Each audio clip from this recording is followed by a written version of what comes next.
E a taxação dos lucros e dividendos foi aprovada na Câmara dos Deputados. Agora foi para o Senado Federal. Mas então, será que isso aqui vai passar de vez? Os dividendos das ações que você tem na sua carteira serão taxados? É sobre isso que a gente vai tratar nesse vídeo. Vem comigo. Mas antes, um breve giro de mercado. O Ibovespa segue recuando, caindo quase 1% nesse momento. Petróleo ficando abaixo de 65 dólares. A gente está vendo esse movimento do petróleo entre 60 e 70 dólares já há algum tempo. Isso impacta nas petrolíferas brasileiras. Petrobras caindo por conta disso. Mas também a gente tem que ver que é uma mera correção de mercado, já que o Ibovespa subiu. Eu já havia alertado para essa correção, então isso aqui não é nada demais. Obviamente que quando a bolsa cai e a percepção de risco do investidor no curto prazo aumenta, isso também acaba gerando o quê? Uma taxa maior no pré-fixado. Então estava ali em 13,65, subiu de novo para 13,73. Enquanto estiver acima de 13,5, eu tenho dito aos meus clientes que é válido preferir, por conta do momento, o pré-fixado ao IPCA+, mas por conta do momento. Ainda estamos vendo que o Banco do Brasil vai continuar com resultado fraco. Dados do Banco Central mostram, e agora os analistas estão monitorando isso, que o lucro poderá ser em julho de 780 milhões, sendo de 976 milhões em junho. Então teve uma melhora, em relação àqueles 500 e poucos milhões, mas ainda não é grande coisa, bem abaixo do esperado. A equipe do Bradesco BBI estima 2,3 bilhões na base trimestral, uma queda forte, é o que eu tenho dito. Então, não se engane com altas especulativas, ainda o lucro é baixo. Já o Itaú, por sua vez, terá um lucro líquido acima do anterior, assim como o Bradesco e Nubank. Portanto, esse é um ano ruim apenas para o Banco do Brasil, infelizmente. O qual você não pode esperar altos dividendos nesse momento nos preços atuais. Se você segue pelo critério do Décio Bazin de exigir pelo menos 6% de dividend yield numa empresa, nos preços atuais você não vai conseguir pensando nesse curto prazo aí de dificuldade do Banco do Brasil. É evidente que com o cenário melhorando para o Banco do Brasil, o preço que você está pagando hoje provavelmente seria bem mais do que 6% de dividend yield. E isso se o payout também ser majorado acima de 30%, porque 30% é um payout bem baixinho para o Banco do Brasil. É que ele não está com excesso de capital no momento, então ele não vai conseguir pagar um alto dividendo, ao contrário do Itaú, que está com excesso de capital e por isso deve pagar um dividendo adicional, como eu já mostrei aqui, ali já em janeiro de 2026. Mas vamos aqui ao tema principal desse vídeo, a taxação dos dividendos. Eu não vou ficar aqui detalhando demais. Por quê? Porque isso ainda pode mudar no Senado. Qual que é a expectativa hoje no cenário político e no mercado financeiro? É que o Senado, se for mudar alguma coisa, pouca coisa. Porque esse projeto aqui do governo,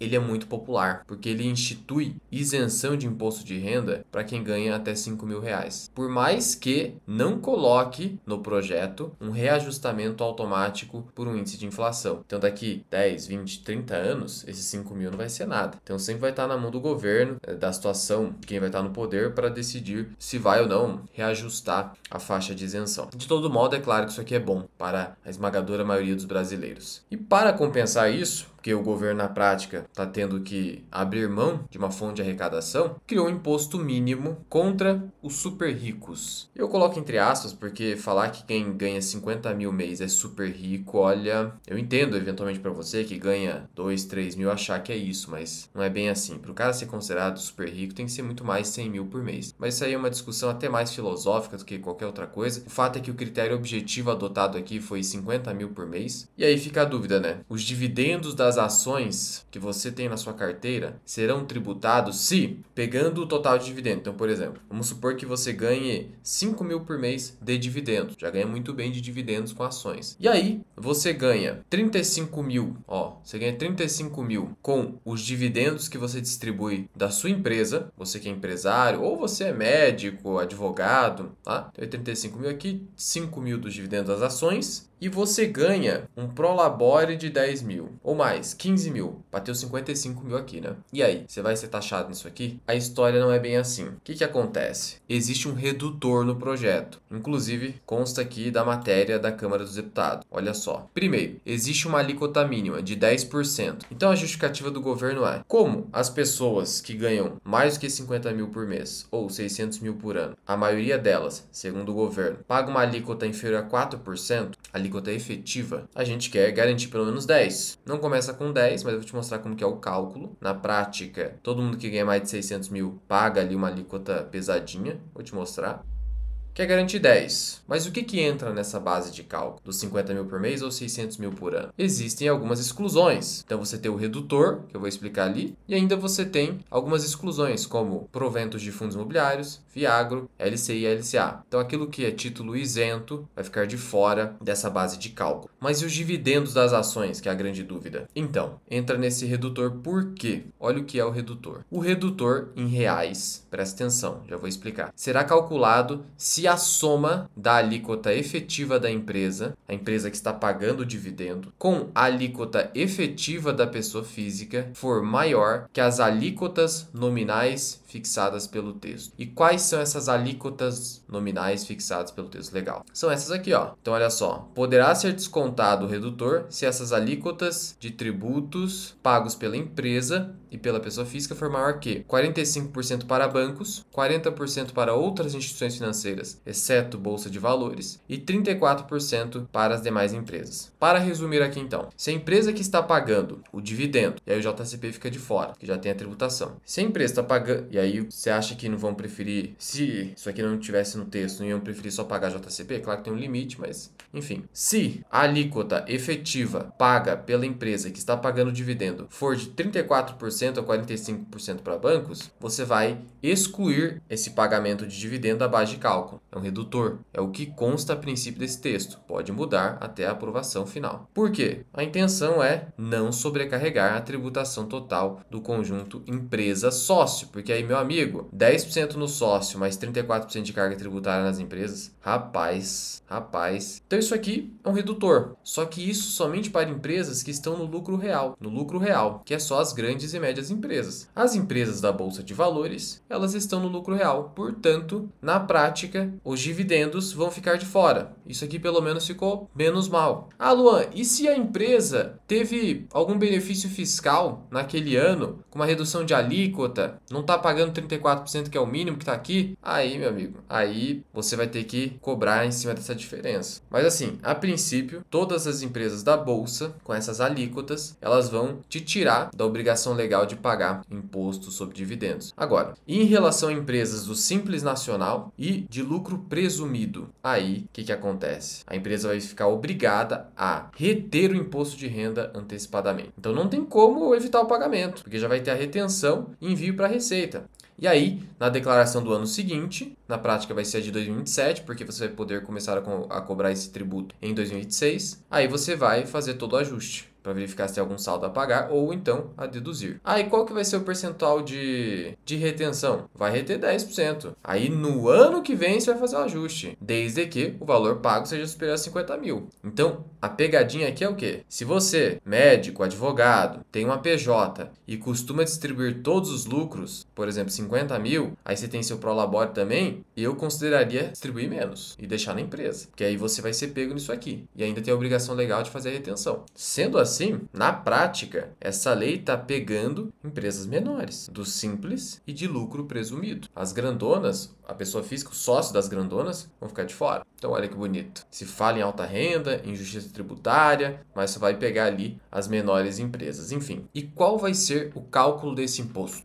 Como é que vai funcionar? A fórmula é a seguinte: 600 mil ano, ou 50 mil por mês. Então, como é que funciona? Você vai pegar a sua renda, então vamos supor que a sua renda seja de 700 mil. Você vai diminuir dos 600 mil, que é o marco, né, para começar a cobrar, ou seja, 100 mil reais. E você vai dividir isso aqui por 600 mil reais. E agora você vai multiplicar por 10%, que é a alíquota que o governo quer cobrar. E eu faço vezes 100, eu chego justamente na alíquota que vai ser cobrada em cima do todo, não somente da diferença. Então, na prática, eu tenho um redutor de alíquota, não de base de cálculo. Que percebe aqui, ó. Então, eu vou pagar 1,6%, 1,66% nesse caso, em cima só dos 100 mil? Não, em cima do todo, dos 700 mil. Então, nesse caso, é 700 mil vezes 1,66. Eu vou pagar R$ 11.620 de imposto. Esse é o mínimo que eu tenho que pagar. E aí, se eu paguei a mais, eu vou fazer o ajuste na declaração de 2027. Então, Então, para o cara que, vamos lá, ganha 1.200.000, que seria a alíquota máxima de 10%. Então, é 1.200.000 menos 600, então fica 600. Já vou limpar aqui, então fica 600. Divido por 600.000, 1 vezes 10, né? 10%. É 10% em cima de 1.200.000. Não vou tirar os 600. Então, o imposto aqui vai ser de 120.000. Pesado, né? 120.000, quanto que dá por mês? Dá 10.000 no mínimo.